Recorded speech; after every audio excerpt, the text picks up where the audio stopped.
Mesdames et messieurs, bonjour et bienvenue dans cette vidéo. Alors, je sais que beaucoup d'entre vous attendaient la vidéo. Donc, là voilà le tutoriel qui va vous montrer un petit peu comment vous inscrire à la DV Loterie 2024. Donc, pour tous ceux-là qui sont nouveaux sur ma chaîne, bienvenue, abonnez-vous et cliquez également sur la cloche pour ne rater aucune de mes vidéos. Sans plus tarder, on y va. Donc, voilà le site officiel de la loterie américaine. Donc, le site officiel, c'est dvprogramme.state.gov. Donc, le site officiel. Donc, si vous connaissez d'autres sites ou d'autres pages où on vous dit de remplir pour participer, sachez que c'est pas officiel. Donc, je répète, le site officiel, c'est celui-là, tvprogramme.state.gov. Donc, quand vous allez sur le site, voilà ce à quoi ça ressemble. Ok, donc vous pouvez défiler et puis voir plusieurs options. Donc, la première option vous parle de façon brève, on vous donne les informations sur le programme DV Loterie 2024 qui est déjà ouvert. Et donc, ça a commencé le 5 octobre 2022 à midi GMT-4 et ça prendra fin le 8 novembre 2022 à midi, donc GMT-5. Donc, on vous dit que ce programme-là, c'est disponible seulement online. Donc, voilà, online. Donc, ce qui veut dire que c'est sur le site officiel que tu dois participer. Donc, pour ceux-là qui vont imprimer la fiche et puis remplir à main et vouloir envoyer par la poste, ça ne se fait pas.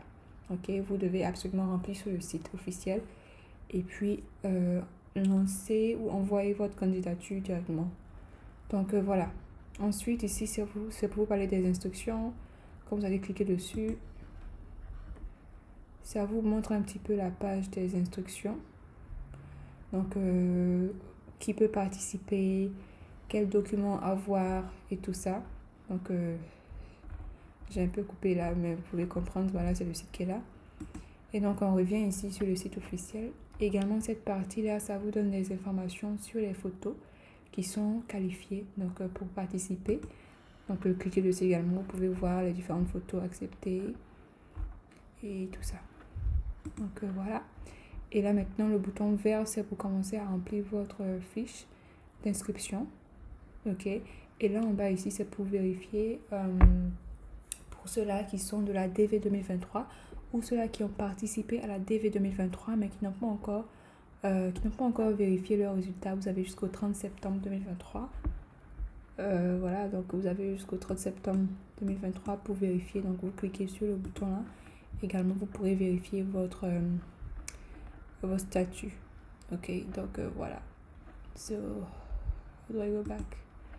Voilà, donc on va repartir. Donc, nous, ce qui nous intéresse ici, c'est savoir comment s'inscrire pour la DV Loterie 2024. Donc, vous allez cliquer sur Begin Entry.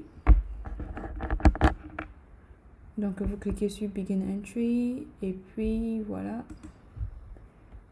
Donc, vous allez entrer exactement ce que vous voyez là. Et si vous ne voyez pas, si vous pouvez, vous souhaitez écouter, vous pouvez cliquer sur ce bouton là ici. Et ça vous donne l'option audio. Vous pourrez écouter et puis taper ici les différents chiffres et lettres qui apparaissent.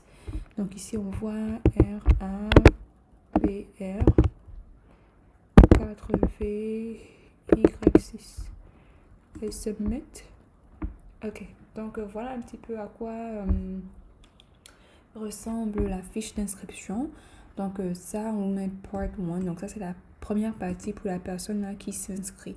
Donc si vous êtes marié par exemple, ok, et que vous avez des enfants, la première partie concerne la personne principale qui participe. Donc soit le cas du mari ou le cas de la femme. Donc si c'est le mari qui participe, il va mettre toutes ces informations personnelles ici, ok. Et la deuxième partie sera pour la partie sur ses enfants, sur sa femme et ses enfants. Donc voilà. Donc première partie, on vous demande votre numéro 1, on vous demande votre nom. Donc ici, il s'agit en fait du nom complet. Ok, donc on vous parle de votre nom de famille. Donc cette partie-là, c'est nom de famille. Donc en anglais, c'est last or family name. Donc votre nom de famille. Votre premier prénom qui est first name. Votre middle name qui est votre deuxième prénom. Ok, donc on vous demande uniquement vos deux premiers prénoms. Donc si vous avez 3 ou 4 prénoms, seuls les deux premiers prénoms suffisent. Ok, et si vous avez deux noms de famille par exemple, vous allez mettre les deux noms de famille ici. Donc quelqu'un qui s'appelle Conan Kwame, Isaac. Conan Kwame ici, ce sont ces deux noms de famille. Donc Conan Kwame, vous allez mettre ça ici. Isaac sera ici. Donc dans le cas de cette personne-là, la personne n'a pas de deuxième prénom. La personne a un seul prénom, donc Isaac. Dans ce cas-là, vous allez cliquer sur No Middle Name. Donc ce qui veut dire que vous n'avez pas d'autre nom. Vous n'avez pas de deuxième nom. Ok, donc voilà. Également la deuxième partie, donc quelqu'un qui a par exemple qui s'appelle Conan Kwame Isaac Ismaël. Donc Conan Kwame sera ici, Isaac sera first name, Ismaël sera middle name. Ok, maintenant si la personne s'appelle Conan Kwame Isaac Ismaël Yapo ne sera pas inscrit sur la fiche parce que Yapo c'est un autre prénom additionnel. Et on vous demande uniquement les deux premiers prénoms. Ok, donc voilà, maintenant gender, donc soit homme ou femme. Donc si c'est homme, vous allez choisir homme. Ensuite votre date de naissance. Donc le système américain commence par le mois. Donc mois de l'année. Donc mois, jour, day et année, year. Donc si vous êtes né le 15 septembre 1985, vous allez mettre septembre qui est 09, ok, et le 15 1985, ok. Donc quelqu'un qui est né le 15 septembre 1985, vous allez mettre 09, donc ce qui correspond au mois de septembre, 15 dans la case day, et l'année 1985, donc year. Ok, ensuite c'est la troisième partie, birth date. Quatrième partie, c'est la ville où vous êtes né. Donc si tu es né à Abidjan, tu es né à Goma quelque part là-bas au Congo Kinshasa. Si tu es né à Dakar, tu es né à Bamako, tu es né à Paris, tu es né à New York, pas New York, tu es né à New York City, voilà, ça c'est une ville. Donc on vous demande la ville de naissance. Je pense que vous aurez compris. En cinquième partie, on vous demande le pays où vous êtes né. Donc si c'est Côte d'Ivoire, vous allez choisir Côte d'Ivoire. Côte d'Ivoire. Si c'est Togo, vous allez choisir Togo. Ok, si c'est Mali, vous allez choisir Mali.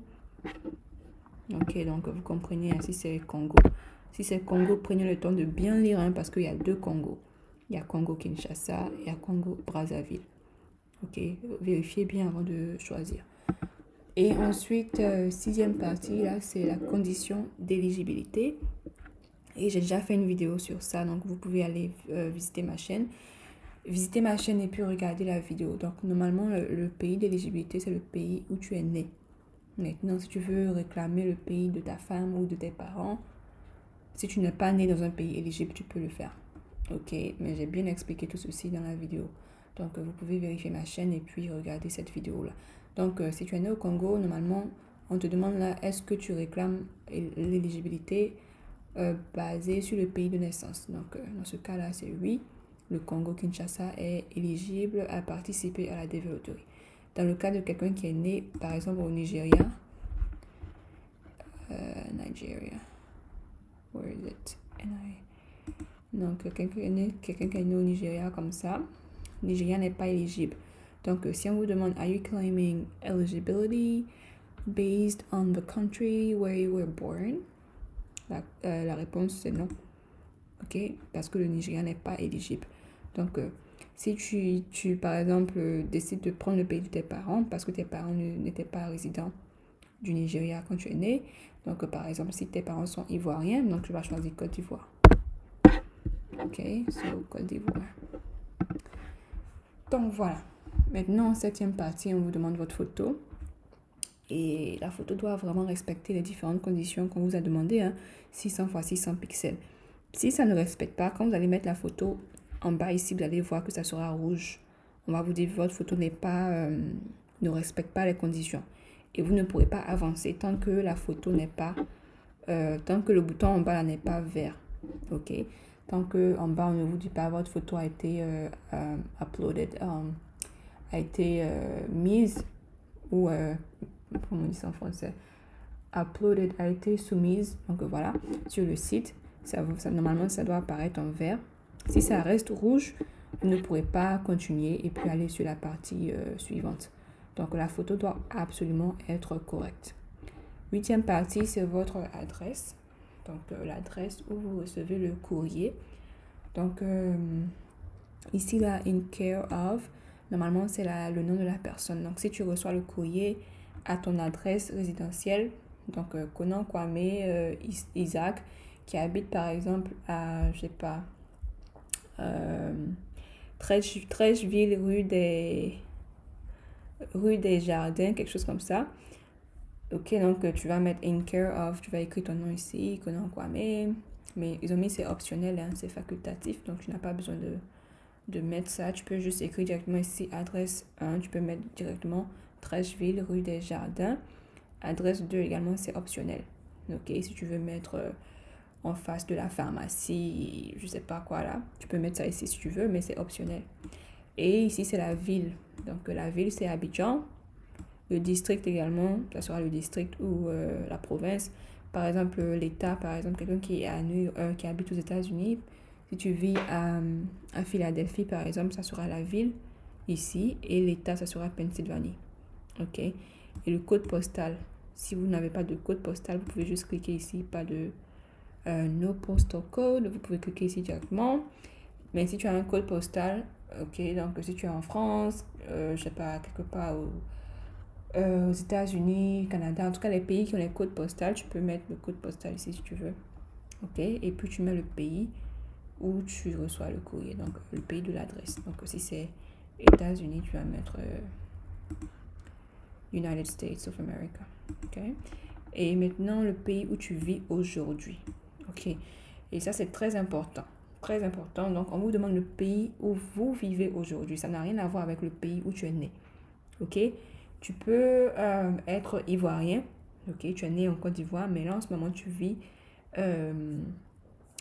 au Canada. Donc, si tu vis au Canada, tu vas mettre Canada comme pays. Canada, ok. Tu vas mettre Canada, pays où tu vis aujourd'hui. Ok? Également, ton numéro de téléphone, on te demande, c'est également facultatif. Mais tu vas écrire ça directement ici si tu veux. Tu peux l'écrire ici. Tu mets l'identifiant, comment on dit ça, le code régional. Donc, si c'est plus 225, plus 1, plus 33 et tout ça, tu mets ça avant de commencer à écrire le numéro. 11e partie, ça sera l'adresse email. Et là, c'est très, très important. Très, très important. On vous dit que this email address will be used to provide you with additional information if you are selected. Ok? Donc, l'adresse email, c'est très important. Déjà, de 1, si tu as perdu ton numéro de confirmation, c'est avec cette adresse que tu as participé. Donc, si tu as écrit une adresse ici, email, tu dois absolument te souvenir que c'est cette adresse email-là que tu as utilisée pour participer à la développerie. Ok? Au cas où tu as perdu l'adresse, tu as perdu ton numéro de confirmation, tu seras obligé d'utiliser cet email-là, donc cette adresse email, pour pouvoir récupérer ton numéro de confirmation. Également, une fois sélectionné, et quand tu finis de remplir ta DS260, même au moment du remplissage de la DS260, tu auras besoin de l'adresse email ici pour remplir ta DS260. Et quand tu finiras ta DS260, c'est sur l'email là qu'ils vont te balancer ton confirmation page, donc ta page de confirmation de la DS260. Donc pour dire qu'il y a tellement de d'étapes qui sont liées à cette adresse email là. Donc si vous êtes quelqu'un qui oublie vraiment, si vous oubliez vraiment rapidement, sachez que vous devez écrire l'adresse email sur un bout de papier ou bien quelque part dans votre téléphone pour ne pas oublier une fois sélectionné. Ok, donc très important, il faut avoir l'adresse email et puis vous rappelez également du mot de passe. Ok, ensuite, deuxième partie, on vous demande le niveau d'études le plus élevé. Highest level of education if you have achieved as of today. Ok, donc jusqu'au jour d'aujourd'hui, là, quel est le plus haut niveau d'études que tu as obtenu? Donc, si tu as obtenu la licence, tu as obtenu le bac, tu as obtenu un master, tu as obtenu un PhD, un doctorat et tout ça, tu choisis. Ok, tu choisis, tu peux mettre le bac. Si tu veux juste mettre le bac pour t'inscrire, il n'y a pas de problème, ça passe. Si tu veux mettre le university degree, donc un diplôme universitaire, si tu as juste pris des cours universitaires mais que tu n'as pas encore de diplôme, tu peux le faire également. Si tu as fait les écoles d'apprentissage, tu peux mettre ça également ici. Ok, mais une fois sélectionné, tu dois absolument avoir le minimum du bac ou bien 2 ans d'expérience professionnelle pour pouvoir recevoir le visa. Ok, donc on vous dit ici là, vous mettez votre plus haut niveau d'études. Ok, mais une fois sélectionné, si tu n'as pas le bac ou 2 ans d'expérience professionnelle, tu ne seras pas qualifié. Ok, donc quelqu'un qui vient ici, qui met qu'il a par exemple la licence qui correspond à une university degree. Si tu as la licence mais que tu n'as pas le bac ou 2 ans d'expérience professionnelle, bah, tu n'es pas qualifié. Ok, donc voilà. Ensuite, 13e partie, on vous demande votre statut marital. Donc, statut matrimonial. Ok. Et donc, si vous êtes célibataire, ça sera unmarried. Si vous êtes marié et que votre époux ou épouse n'est pas citoyen américain ou n'est pas résident ou résidente permanente, vous allez choisir cette partie-là. Ok, mais si vous êtes marié et que votre époux ou bien votre épouse est américain ou américaine, ou bien l'époux ou l'épouse est résident ou résidente permanente, vous allez choisir cette option-là. Ok, si vous êtes divorcé, vous allez choisir cette option-là. Si vous êtes veuf ou veuve, vous allez choisir cette option. Si vous êtes séparé légalement, vous allez choisir cette option. Et on vous dit que, on vous explique très bien ici ce que veut dire la séparation légale. Ok, on vous dit que c'est arrangement when a couple remain married but live apart. Donc vous êtes toujours marié mais vous vivez séparément. Following a court order, tout en suivant une instruction judiciaire. Ok, donc si vous et votre époux ou votre épouse vous êtes légalement séparés, votre épouse will not be able to immigrate with you through the diversity visa. Donc si vous êtes mariés légalement, mais vous êtes séparés légalement, votre époux ne pourra pas immigrer avec vous, bien évidemment, hein, parce que vous ne vivez pas ensemble, vous êtes légalement séparés, vous ne pourrez pas immigrer ensemble. Ok? Mais on vous dit également que dans le cas où quelqu'un qui n'est pas qui est légalement séparé, mais qui veut participer à la développerie, on vous dit que vous ne serez pas pénalisé.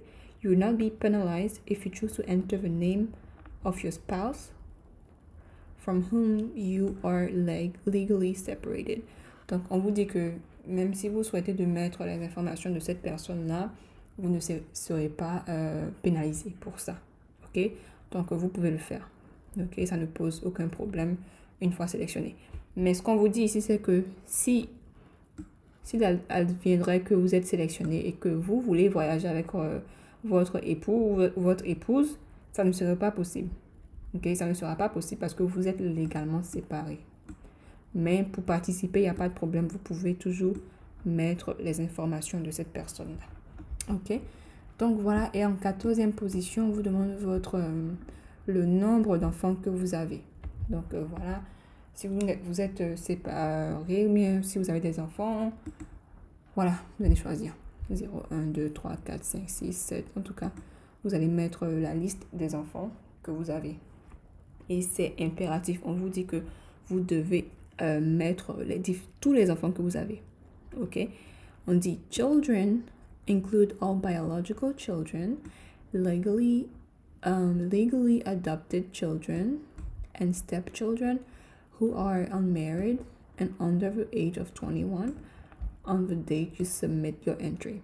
Donc, on vous dit que vos enfants incluent vos enfants biologiques, vos enfants adoptés, les enfants de votre mari ou de votre femme qui ont moins de 21 ans au moment du remplissage de votre fiche d'inscription. On vous dit également que you must include all eligible children, even if they do not live with you or if they do not intend to apply for diversity visa as your derivative. Donc, on vous dit que vous devez absolument inclure tous vos enfants qui sont éligibles, tous ceux qui ont moins de 21 ans, même si ces gens-là même si vous ne souhaitez pas que les enfants voyagent avec vous une fois sélectionnés. Mais vous devez absolument remplir leurs informations sur votre fiche d'inscription. On vous dit failure, et ça c'est ce que je dis tout le temps dans mes vidéos, tout le temps. Failure to list all eligible children is grounds to disqualification. On vous dit que si vous ne mettez pas tous vos enfants sur votre fiche d'inscription, c'est déjà une étape de disqualification pour vous. Ok? S'il adviendrait que vous êtes sélectionné et que maintenant vous voulez ajouter vos enfants dans votre DS260, vous serez disqualifié. Vous ne recevrez pas de visa. Ok?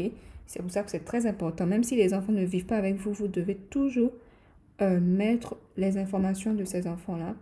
Ok? Et assurez-vous d'avoir également leurs photos parce que c'est très important.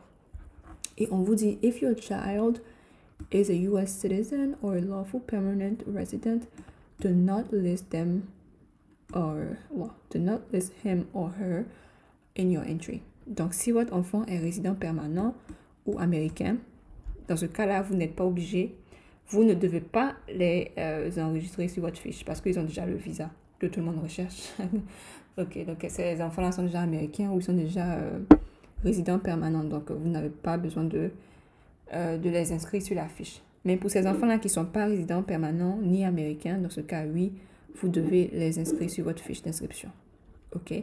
Donc, voilà un petit peu la première partie de ce tutoriel-là.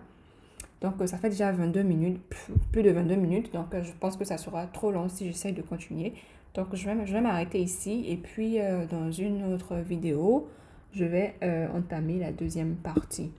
Donc, merci d'avoir regardé. N'hésitez pas à liker, commenter si vous avez des questions et partagez la vidéo massivement, ok, pour que tout le monde puisse savoir comment s'inscrire de la bonne manière.